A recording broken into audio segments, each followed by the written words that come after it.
Dear students and colleagues, my name is Aaron Chikanover, and I am an Israeli physician and biologist working at the Faculty of Medicine of the Technion, which is Israel Institute of Technology in Haifa, Israel. I happen also to be a laureate of the 2004 Nobel Prize in Chemistry for discovering the ubiquitin-mediated proteolytic system. I intend to participate and to give a talk at the Central Asia Nobel Festival series of lectures, and I invite you all to participate, to inspire us and to be inspired. But mostly, I want you to learn from this participation one lesson. People like us who made important discoveries are human beings exactly like you are. We have 2 hands, 2 eyes, 2 legs. We are simple human beings. And if we could do it, you can do it as well. So all the best, and hope to meet you all in the upcoming Festival of Nobel Laureates in Kazakhstan. Take good care of yourself and stay safe. Welcome to the Central Asia Nobel Fest in 2021. This is John Mather, Senior Project Scientist for the James Webb Space Telescope, working at NASA in Greenbelt, Maryland, the United States. I'm interested in the whole history of the universe from the Big Bang to now, how life became possible on our own little planet circling an ordinary star, how we can protect our planet, and how far we can go. I hope you will find the Nobel Fest a fascinating adventure.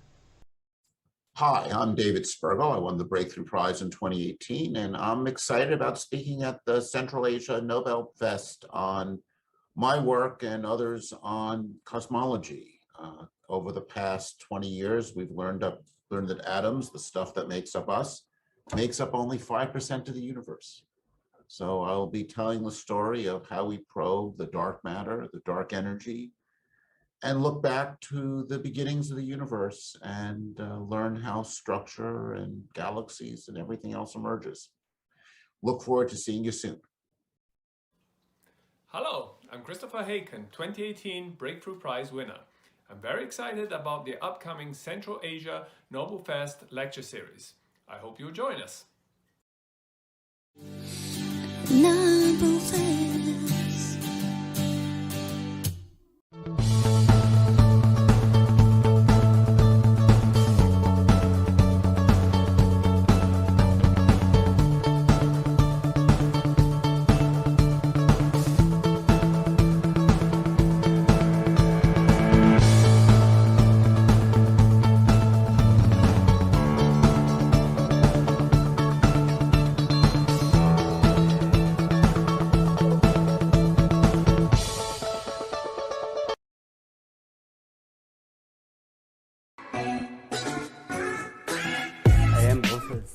I am working as Center of Chemical Engineer at KB2 since 2015. It is a great pleasure to welcome to our center. Study at our center provides students new knowledge, new technology. Our Center of Chemical Engineer has trained more than 500 chemical technologists.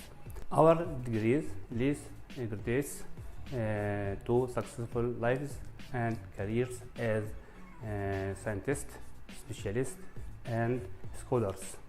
Our bachelor program is the best in Kazakhstan by independent Kazakhstan agency. We have international accreditation. Our programs licensed by international agency. I can say that KB2 is the #1 in Kazakhstan. It will be glad to see you in KB2.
События 2020 года. Пандемия, самоизоляция, локдауны. Да, но не только они. 2020 год – это плюс 15 тысяч жбановцев, новые лаборатории и кабинеты, новые возможности Smart University, создан автономный образовательный портал с собственной системой прокторинга. Увеличено количество услуг Smart Arsu, проведена неделя цифровизации. Достижения ученых. Учеными выиграны гранты на 160 миллионов тенге. Под руководством профессора Кванышбека Шункеева разработан учебник по физике для школьников Казахстана. Открыт диссертационный совет на соискание степени PhD по филологии. Защищена диссертация по математике. Успехи студентов. Волонтерские организации и школа волонтеров стали лучшими проектами области. Проведен международный студенческий семинар «Перспективы развития студенческого самоуправления в эпоху цифровизации». Участники стартап-академии выиграли гранты на свои проекты почти на 3 миллиона тенге. Международное признание. Университет стал соорганизатором международной конференции QS. Жбанов University впервые вошел в международный рейтинг QS University Rankings и ECA и занял 351 место среди лучших вузов. Год Абая. Имя и наследие Абая стало ближе тысячам казахстанцев. Проведено множество мероприятий и конкурсов. Опубликовано несколько научных трудов. Книга Абайтану передана во все школьные библиотеки области. И, конечно же, 2020 – это юбилейный год университета Жбанова. Проведено 85 благотворительных мероприятий. 503 человека награждены юбилейными медалями. 85 педагогов получили премии от областной профсоюзной организации работников образования и науки. Выпускники Актюбинской области стали обладателями 85 грантов имени Кудайбергена Жбанова. Зарегистрировано 85 патентов. Учеными факультетами передано в библиотеку по 85 книг. Студентами реализовано 85 стартап-проектов. В 2020 году Жбанов University перелистнул 85-ю страницу своей истории, чтобы с новыми целями идти вперед вместе с вами.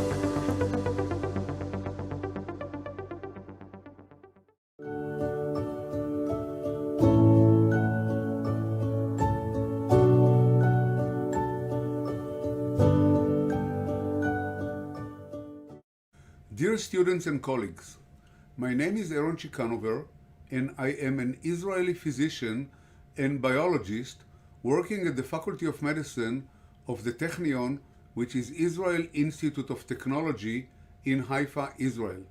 I happen also to be a laureate of the 2004 Nobel Prize in Chemistry for discovering the ubiquitin-mediated proteolytic system. I intend to participate and to give a talk at the Central Asia Nobel Festival series of lectures, and I invite you all to participate, to inspire us and to be inspired. But mostly, I want you to learn from this participation one lesson. People like us who made important discoveries are human beings exactly like you are. We have 2 hands, 2 eyes, 2 legs. We are simple human beings. And if we could do it, you can do it as well. So all the best, and hope to meet you all in the upcoming Festival of Nobel Laureates in Kazakhstan. Take good care of yourself and stay safe. Welcome to the Central Asia Nobel Fest in 2021. This is John Mather, Senior Project Scientist for the James Webb Space Telescope, working at NASA in Greenbelt, Maryland, the United States. I'm interested in the whole history of the universe from the Big Bang to now, how life became possible on our own little planet circling an ordinary star, how we can protect our planet, and how far we can go. I hope you will find the Nobel Fest a fascinating adventure. Hi, I'm David Spergel. I won the Breakthrough Prize in 2018, and I'm excited about speaking at the Central Asia Nobel Fest on my work and others on cosmology. Over the past 20 years, we've learned that atoms, the stuff that makes up us, makes up only 5% of the universe. So I'll be telling the story of how we probe the dark matter, the dark energy, and look back to the beginnings of the universe and learn how structure and galaxies and everything else emerges. Look forward to seeing you soon. Hello, I'm Christopher Haken, 2018 Breakthrough Prize winner. I'm very excited about the upcoming Central Asia Nobel Fest lecture series. I hope you'll join us. Nobel Fest.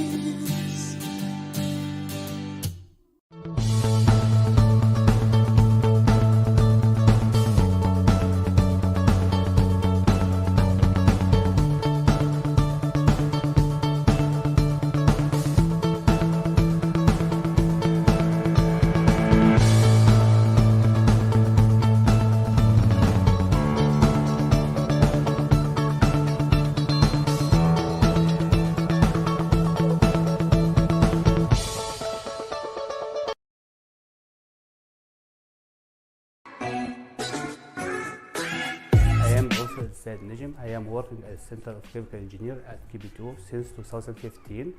It is a great pleasure to welcome to our center.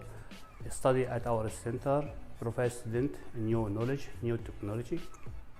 Our Center of Chemical Engineer has trained more than 500 chemical technologists.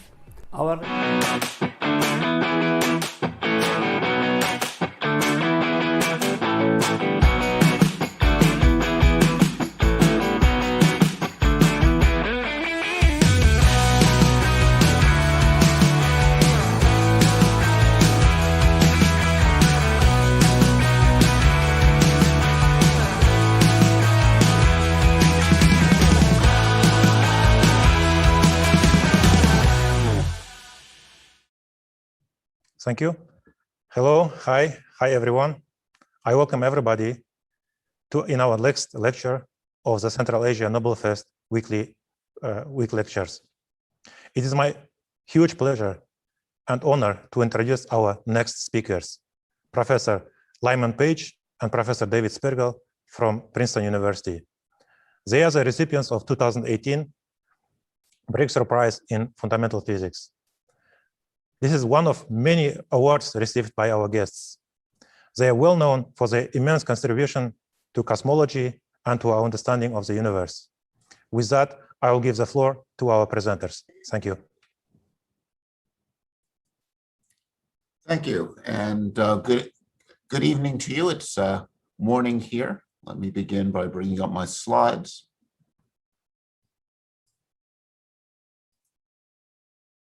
So what I want to do first is really introduce our current understanding of cosmology and describe how we interpret and analyze our results from the microwave background. What you're seeing here, and this is something you'll hear more about from Lyman, is the Atacama Cosmology Telescope, also the Simons Array, and out in the plain in the distance is the ALMA radio telescope in Chile. These are among the instruments that we use to observe the microwave background. Now, when we look at the microwave background, we interpret it in terms of our current sort of standard cosmological model. As you'll see, this has been a remarkably successful model in describing what we see, and in many ways, it's a very simple model. It starts with the idea that the same laws of physics are valid throughout space and time. The total energy of the universe is zero, or equivalently, the geometry of the universe is flat.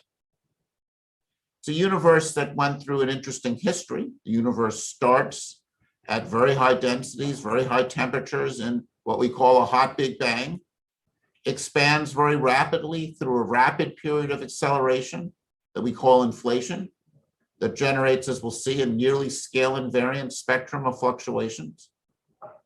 And it's those fluctuations generated in the very early universe that grow and give rise to the galaxies that we see. The composition of our universe is a bit strange.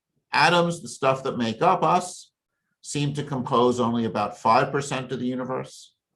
There's about 5 times as much matter in the form of dark matter, a new particle whose nature we do not know. Candidates for dark matter range from subatomic particles much lighter than the electron to supermassive black holes and many things in between. Even stranger than the dark matter is dark energy. There seems to be energy associated with empty space. So this is our current state in cosmology. I view it as sort of a glass half full, half empty.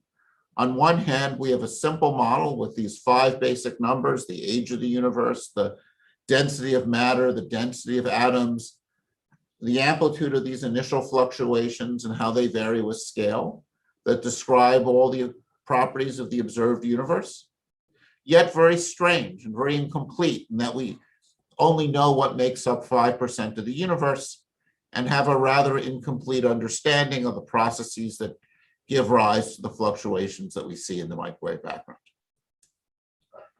Now, when we look at the microwave background, we should keep in mind that as we look out in space, we're looking back in time. So we see the sun as it was 8 minutes ago, a nearby star, say 4 light years away, as it was 4 years ago, a nearby galaxy as it was 1 million years ago. When we look out at the microwave background observations, we're seeing the universe about 13.8 billion years ago, back at a time at which it went through a transition from being fully ionized to fully neutral. Recall that the universe started out extremely dense, extremely hot, fully ionized. As it expanded, it cooled. About 380,000 years after the initial expansion, after the Big Bang, it got cool enough that electrons and protons combined and became neutral.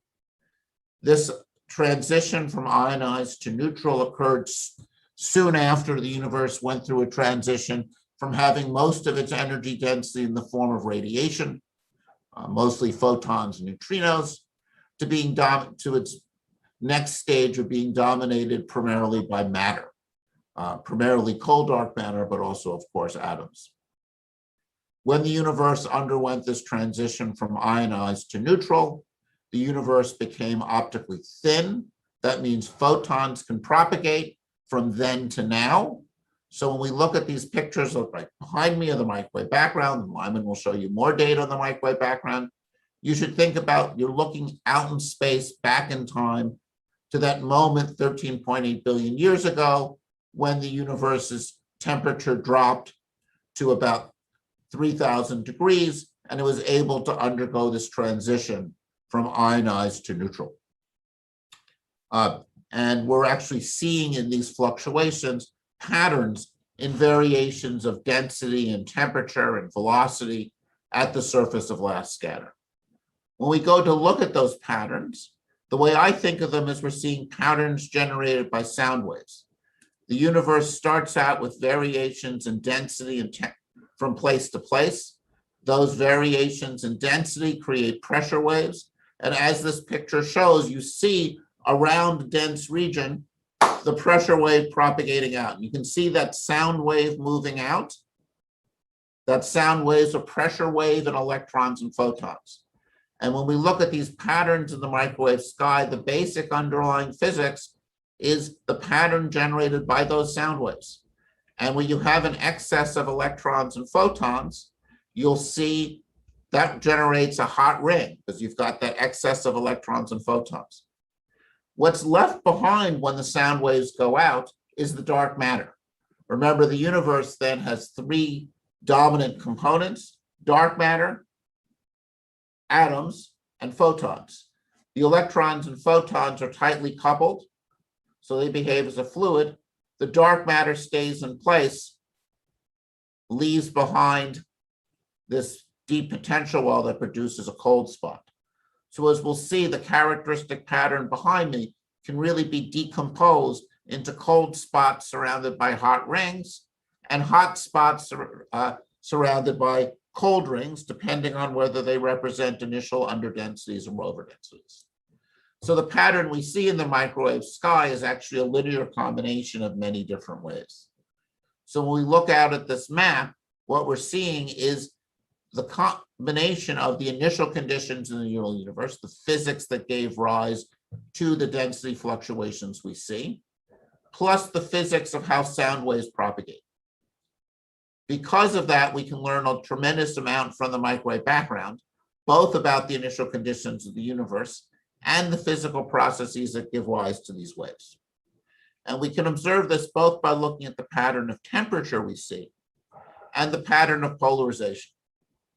So remember when light scatters, so for example, if you go to the beach on a sunny day, you'll want to wear sunglasses because polarized light scatters off the ocean surface. When we look at photons interacting with electrons in the microwave background, we see a pattern of polarization. Then we go to study the polarization patterns. We decompose them into two types of patterns. Patterns that we call E-like, that are symmetric under mirror reflection. So if you see that E-like pattern, you can see that if I reflected that in the mirror, it would look the same. And a B-like pattern that's anti-symmetric under mirror reflection. So you can see if I flip that pattern, the B pattern, plus would go to minus. I would end up flipping the pattern going this way to a pattern going that way. Variations in density and temperature, as shown above, give a characteristic pattern both in temperature and polarization generated by these waves. And as a result, we expect to see and do see a cross correlation between the temperature and polarization patterns. So when we look at the microwave background sky, one way to look at the fluctuations, and this way sort of ties it directly into the physics, it's not the way we analyze it, but you can take this pattern behind me, stack in the maps all the cold spots, and stack on each cold spot the map, and you'll see around each cold spot there's a hot ring. And the top panel shows the data. The bottom panel shows our theoretical expectation based on our best fit model for what the pattern of cold spots and hot ring around it we see. When we look at that pattern, you can see we can measure a characteristic scale, which is the angular scale of that ring. Since we know the physical length associated with how far the sound waves go in 380,000 years, the fact that we have, we know the length of a side, we can measure the size of that ring. We can do simple geometry. We know an angle, we know the length of a side, we can figure out the other side. That tells us how long the photons have been propagating for. That gives us a measurement of the age of the universe. So that's why by looking at the size of that ring, we can infer that the age of the universe is about 13.8 billion years. Remember that that cold spot in the center of the figure on the left was generated by the dark matter, this component that we don't understand, but we know it isn't atoms and isn't moving. So the fact that we see that cold spot and we see the hot ring shows us that we have both dark matter and atoms around at that time. And by measuring the depth of that cold spot, that tells us what the ratio of dark matter to atomic matter, baryonic matter is. So this shows you just by looking at that picture, and of course we do a statistical analysis to do this right, but just from that picture, I can measure the basic properties of the universe, how much dark matter there is, how many baryons there are, what the universe's age is. The thickness of the ring actually gives us a direct measure of the abundance of atoms. And then I can look at not only the temperature pattern, but as you see in the second panel, the polarization pattern around each cold spot and around each hot spot. And you can see the polarization pattern that we observe is an E-mode pattern. That pattern is symmetric among mirror reflection. And the fact that we see only E-modes due to variation in density will make the B-mode observations very interesting because the mechanism we have for generating B-modes is gravitational waves. So one of the frontiers in the field is efforts to detect the gravitational wave signal generated in the early universe and detect potential signature of this early epoch of inflation should generate not only variations in density, but should generate gravitational waves. So when we look at the microwave background, and I'm showing here data from WMAP and Planck, first a reminder that at this resolution of this figure, that we're seeing the same thing in all these experiments. This is a theme that Lyman will come back to, which is the remarkable agreement among these different experiments. What we do with the maps is we take the temperature pattern we see in the sphere around us, we decompose it into spherical harmonics, we look at the amplitude of the spherical harmonics, and you'll see a bunch of plots that show the amplitude of the spherical harmonics versus angular scale. For those of you not familiar with spherical harmonics, you can think of this as measuring the amplitude of signal as a function of angular scale. And what this figure is showing is our current data from different experiments looking at the amplitude of the temperature modes, the polarization modes, the EE signal in polarization, the BB signal, and finally the correlation between temperature and polarization. And the two things I'd like you to take away from this figure is first the remarkable agreement between different experiments. You see that the space-based data from Planck and also WMAP agree remarkably well. The measurements from the ground from Chile, from the Atacama Cosmology Telescope in Polar Bear, from the South Pole, from the SPT polarization experiment and BICEP Keck, all agree well wherever the data overlaps. And then the lines here are our theoretical models, which give a remarkably good fit with these 5 parameters to this data. So as I've mentioned, we're seeing these sound waves in the sky. I should note that we see these sound waves not only in the microwave background, but in the large-scale distribution of galaxies. And this figure on the left shows the 2-point correlation functions of galaxies in the nearby universe. So those same variations in density that give rise to the patterns we see in the microwave background also imprint in the large-scale structure of the universe, in the large-scale distribution of galaxies, a pattern of fluctuations. And we can use them to test the model and to confirm its basic properties. And right now there's a large ongoing effort by the cosmology community to measure the large-scale distribution of galaxies to test this basic model. Not only can we study the 2-point function, the power spectrum of these fluctuations, we can study their statistical properties. And what our measurements have shown is these fluctuations are remarkably well described by being Gaussian isotropic fluctuations. The PDF shown above looks remarkably Gaussian. When we go to measure the 3-point function of the maps, the 3-point function is consistent with 0. When we measure the properties of the fluctuations, things like the area in the fluctuations, the perimeter length, the genus, the so-called Minkowski functionals, they all show a story that's completely consistent with this very simple model that the fluctuations we see in the map behind me is completely Gaussian. So the universe does look really, really simple, which is incredible to me. Note, as I did already, that one of the things we want to go after are gravitational waves. If the universe underwent a period of rapid expansion in which the universe expanded superluminantly, one of the signatures of that is just like we get Hawking radiation from a black hole, with the equivalent of Hawking radiation generated in the very early universe. And that's the signal, this gravitational wave signal that generates these B modes. That's the target of some of the upcoming experiments and ongoing experiments that Lyman will talk about. These gravitational waves were generated during the first moments of the universe, and looking for the signal and detecting the signal, if we could do this, would give us the signature of when inflation occurred and how this process happened. It would also give clear evidence, if detected, for a process like inflation going on in the very early universe. So that represents one of our very important experimental frontiers. So let me conclude by just reminding you of the basic properties of the universe. The universe is remarkably simple. The basic fluctuations we see, those patterns behind me, can be described initially by a simple amplitude and how it depends on scale. And then the pattern we see basically represents, if you start with this variation in density fluctuations, how the sound waves behave.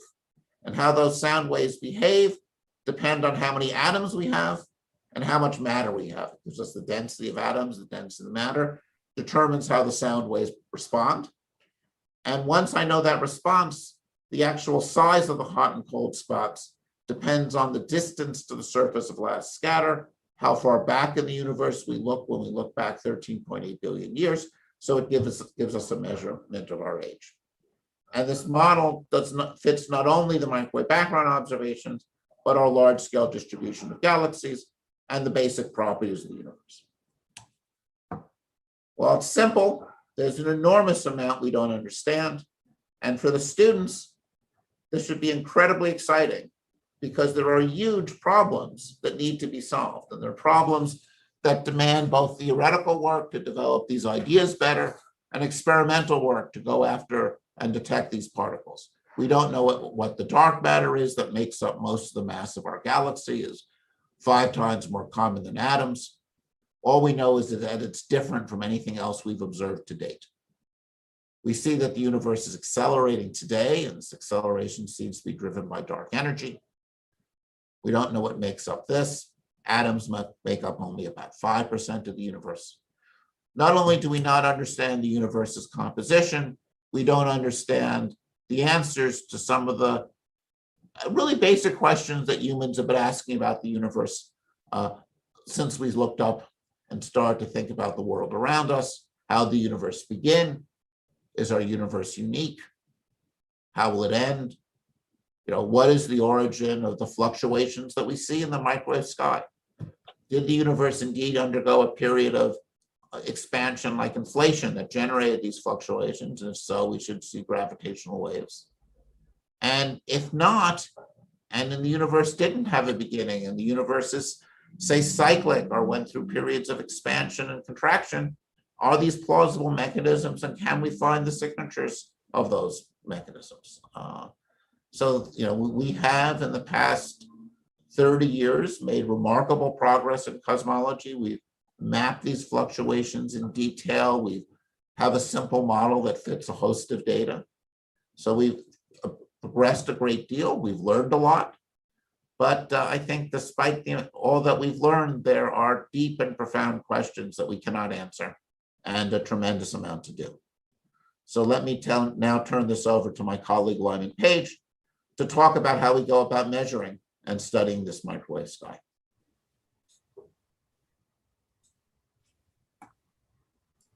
Great. So David, can you stop sharing? I did. Oops.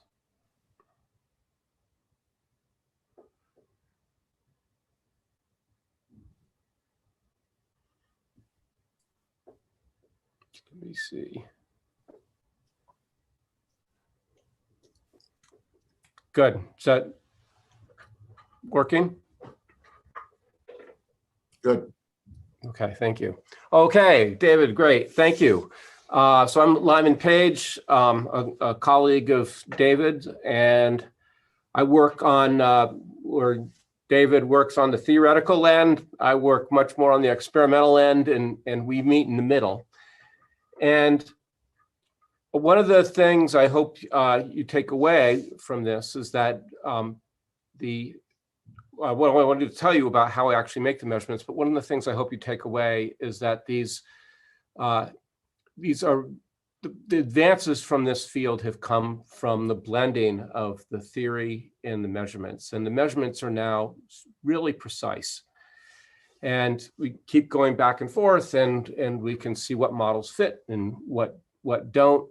And it's still a very active field. I mean, David presented a number of things, but we're still pushing beyond that standard model to see what new is out there.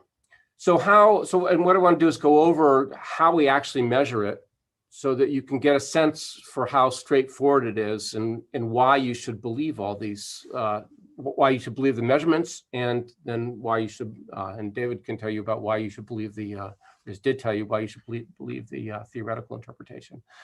So what is this that showing here? So this is, as was behind David, a map of the microwave background, right? From the bluest blue here to the reddest red is about 400 microkelvin, so 400 millionths of a degree C. And This picture has had a background temperature removed from it. And that background temperature, we'll call it the TCMB, or temperature of the cosmic microwave background, is about 3 Kelvin, 3 degrees above absolute zero. So you remove that background and some other stuff we can talk about, and you get this picture. And the number to keep in mind, right, is these variations are tiny, okay? So that's, as you said, of order 100 millionths of a degree C. And we want to measure those, we need to measure those to test these models. We need to measure those to, percent level accuracy and better. So how do we do that? So those are temperatures, right? So you really, if you have a thermometer, you go and measure the temperature. But if you're looking at the universe, you don't do that, right? You can't just go and measure a temperature. What you really measure is radiation. And you measure, in this case, microwave radiation. And so there's a simple way to see it, right? If the cosmic microwave background is about 3 degrees above absolute zero, and our sun is about 6,000 degrees. So roughly, the cosmic microwave background is about 1,000 times cooler than the sun. And that means it shines, it glows, instead of the sun in optical light, it glows in the microwaves. And so that means in the microwaves, it means if you take a TV and point the antenna at the sky, so no cable, no Wi-Fi, no nothing, right? So this is why you've probably detected it if you're over 50. If you just point the antenna at the sky, you get a fuzz on your TV. And a lot of that fuzz, 99% of the fuzz, just comes from the thermal background of the Earth, but 1% comes from the microwave background. And what these measurements, in essence, are taking that antenna, that TV antenna, and pointing it at different spots on the sky and looking for the change in the amount of fuzz on your TV. So you could actually imagine doing it. You wouldn't do that well, right? You wouldn't measure as precisely as we measure it, but that's it. That's one form of the measurement. And this was done first. I mean, the guys who discovered it up the road from us in New Jersey were Penzias and Wilson. So that was in 1964. Okay, so that's one way to measure it with a TV. And another way, is more common in sort of the COVID era, right, is we can just use more infrared type detectors. So again, in the temperature model, the microwave background instead, right, it's about 1,000 times cooler than the sun. It's about 100 times colder than we are. So that means the emission from us, or the emission that you would measure with an infrared thermometer, is about 100 times shorter. And so the scale, so here it is, slightly cool there at 35 C, but that's about 300 Kelvin. And in the background there, I'm showing in the background is a CMB experiment. So I'll go back between these two different ways. One is very sort of TV-like, TV receiver-like, and the other is much more of this just basic infrared thermometer type. So we can call them radio or coherent measurements, or the other way to think of them as bolometric measurements. Okay, so what's the challenge here? Is, as I said, the fluctuations in that 3 Kelvin are about a part in 100,000, or about 100 millionths of a degree C. And we want to measure them to better than 1%. And so the deal here, the challenge is to do this, is to make these measurements of this radiation accurately using either of those two methods. Okay. And the cleanest way to do it, and the way that's really the basis of the models David talked about, are with satellites. And the reason is, so here are the two satellites. the reason is you can get away from the Earth, right, which is glowing at 300 degrees above absolute zero. And you can get away from looking at the moon, and you get out in deep space. So these two satellites observe the microwave background over the whole sky from about 1.5 million kilometers away. So out at this position called L2, the second Lagrange point, where they actually orbit the sun instead of orbiting the Earth. To give you a scale of these, the reflectors here are about 1.5 meters across. And you can look at this here. This is the WMAP on the left and the Planck satellite on the right. So WMAP is based on these coherent receiver type things like TV antennas. And you can look at this, and radiation comes in here, bounces off this reflector, then bounces off that reflector right there and into the guts. I'll show you a picture of the guts in a minute. The guts are down there. And you can see it's a lot like a TV satellite dish, right? So we really are making measurements very much along the lines of the TV antenna. But this has just two TV satellite dishes, one opposite the other. So we can always measure the difference in temperature from spot to spot in the sky, right? That map of the beginning is a difference above an absolute temperature. So we measure these differences. And the Planck satellite measures both using radio waves and uses these more IR thermometer type detectors called bolometers. So let me just get into the nitty gritty here. So if you look at that, if you look down in this region right here, you see this receiver. So this is our fancy TV receiver. And just keep in mind, a number to keep in mind, this just has roughly 20 channels in which you measure the radiation. And we measured a bunch of different frequencies so we can separate out emission from the galaxy and any other sources of extraneous emission from the emission of the cosmic microwave background. And to give you a sense for how it's not quite homebrew, but what happens is the radiation, as I said, it's differential. The radiation comes in this side here on the right side, it comes in the left side. And if you can see this, here's an example of one of these feed horns, one of those guys right there. And these just funnel radiation down onto the detectors. And we build these sorts of things in our shop.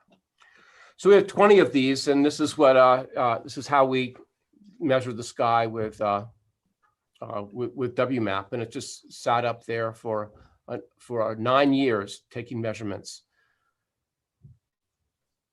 So that's part of the picture that we have. And one of the really important things about both of those satellites is that you can see they're based on really different technologies, as tried to describe, different teams, launched at different times, and yet the measurements that they produce can be directly compared.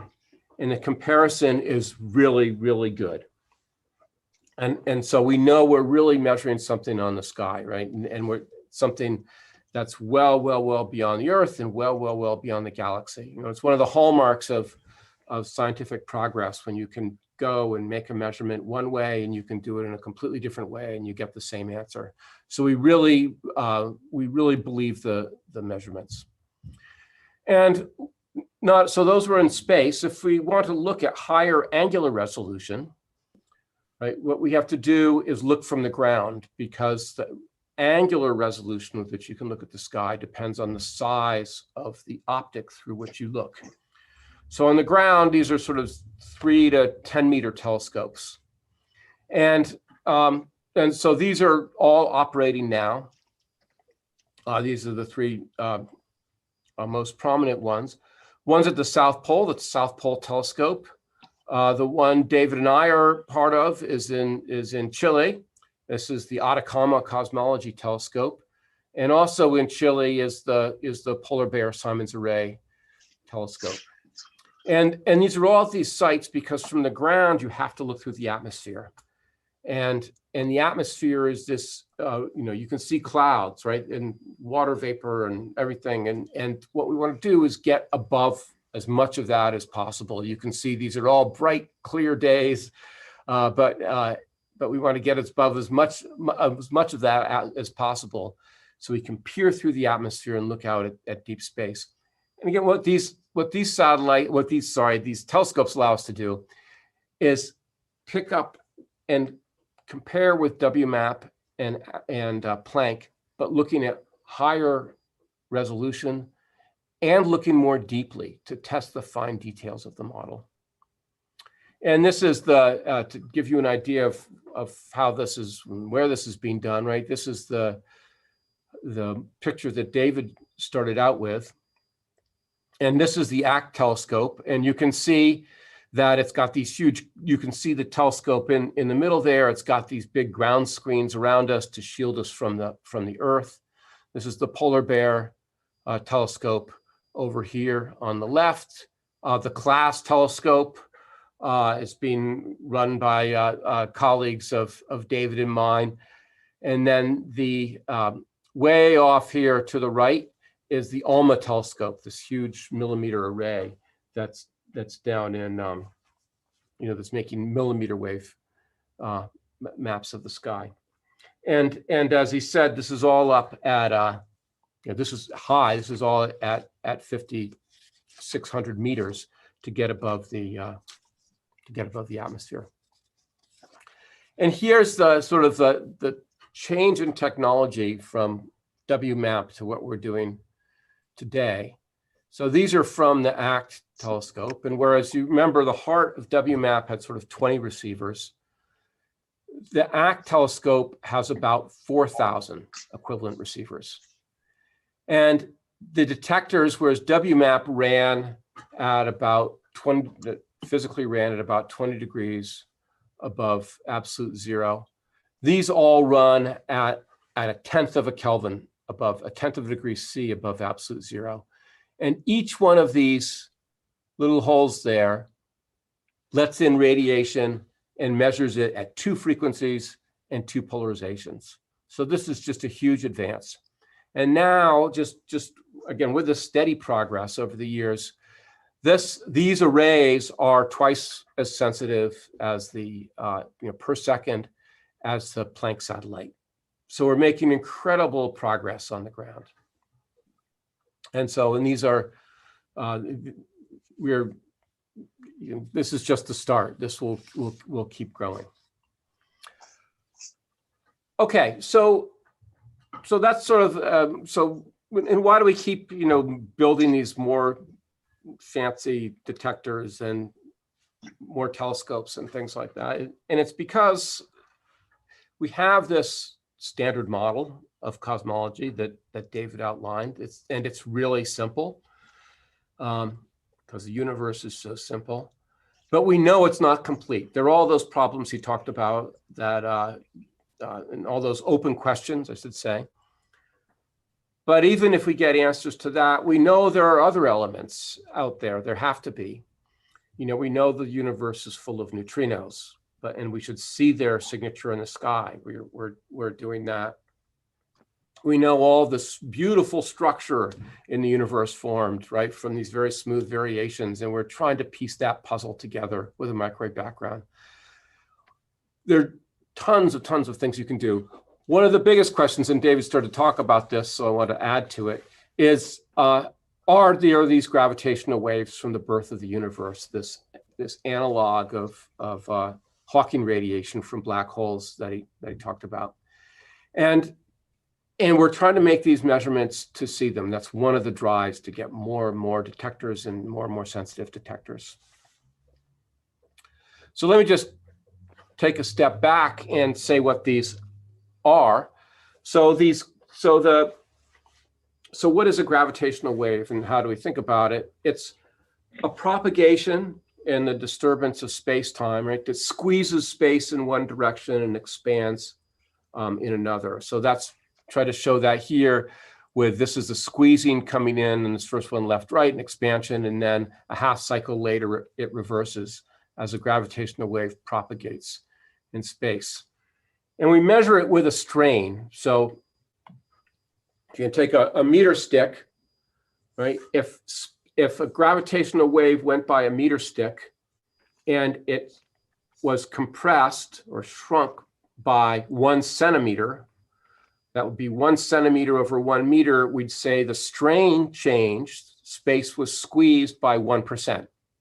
Okay, so that's what gravitational waves do as they propagate in the universe. So there's a connection here, and the connection's to the LIGO experiment. So LIGO measured the strain from 2 inspiraling black holes. And they were, the inspiraling black holes were about 1.2 billion light years away. But these inspiraling black holes collided, and in the process, they emitted a strain. They emitted gravitational waves, which was measured as a strain. But the strain from that gravitational wave was that row of 20 zeros followed by a 1. Okay, it was you can count how many millions as opposed to 1%. Tiny strain. Equivalent, what it measured was the distance, the change in distance of about a human hair between us and Alpha Centauri. That's the strain that instrument measured. Absolutely tiny. And those waves that were measured by LIGO from this black hole merger oscillated about 100 cycles per second. Okay, so we can do something. We think about the microwave background similarly. We can think about the waves as a strain. But for cosmology, for the whole universe, the strains are much larger. The strains are, it turns out, about a part in 100,000. So they correspond to roughly the width of a human hair over the size of the height of a person. And instead of oscillating at 100 cycles per second, they oscillate more like 100 cycles, the ones we're looking at, over the age of the universe.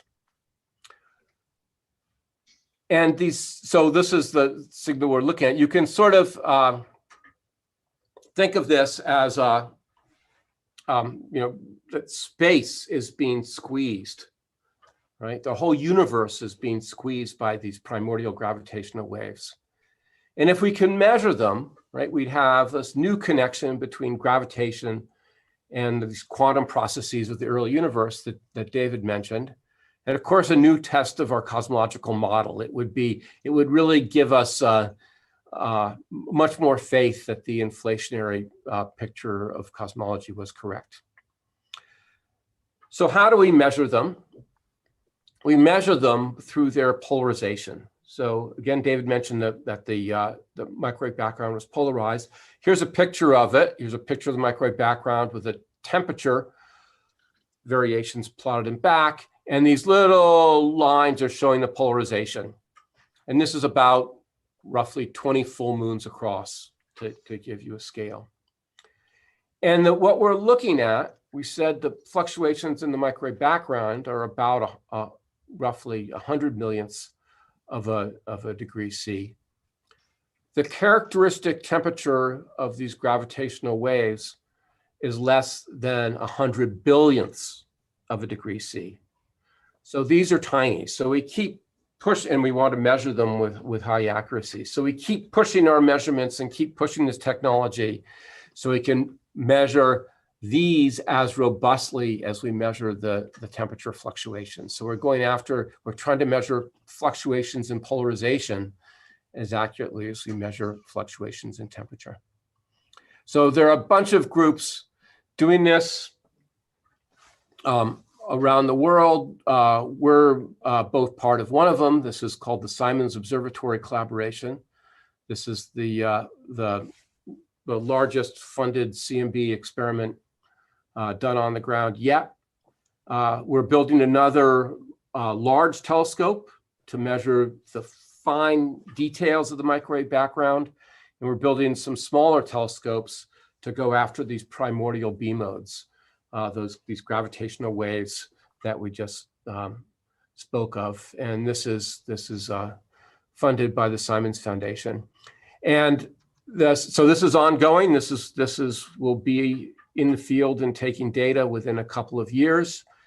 And we talked about 4,000 detectors from the Atacama Cosmology Telescope project. This will be an order of magnitude larger. And so we can probe the universe an order of magnitude better with this experiment. So let me stop there. It's an exciting field. There's much more to learn, and the instruments and the sophistication with which we're understanding the sky just improve year by year. And it just remains fantastically exciting. So let me stop there. Thank you. Thank you very much. On behalf of all the participants, I thank our speakers for the excellent and inspiring talk. So we have lots of questions, and I'm going to read some of them to you now. So based on what we know today about cosmology, what we can tell about in which direction the universe will evolve in the future?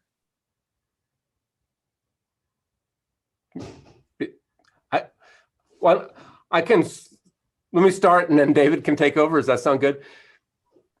So let me just tell you sort of an interesting thing. So right, you're looking at the microwave background now, and David talked about the surface of last scattering. As the universe evolves, that pattern should change, because we look at a different gravitational landscape as the universe evolves. So one thing we know is that the universe will cool down as it evolves, and that pattern that you see on the sky will change. We'll see it slightly alter, and we'll see different hot spots and cold spots coming in as we sample more of the universe. David, I don't know, why don't you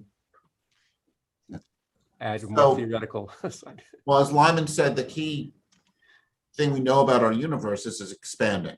With time, it's getting less dense, colder, and emptier. And the question is, how will that continue? And there's a famous poem by Robert Frost, an American poet, who almost 50 years ago asked this question and talked to Shapley, who was a head of the Harvard Observatory, and explained over lunch these ideas. And Frost wrote a poem. Some say the world will end in fire, others say in ice. And that's sort of the two fates for the universe. One is the expansion continues, eventually reaches some maximum density, and then turn around and collapses in a big crunch, and the universe ends in fire. The other is the universe continues to expand, get colder and colder, emptier and emptier, lower density and lower density. The current data seems to show that the universe will end in ice, that it'll expand forever. Not only that, now that the universe is accelerating, it's getting cold relatively fast. So its density really is starting to drop.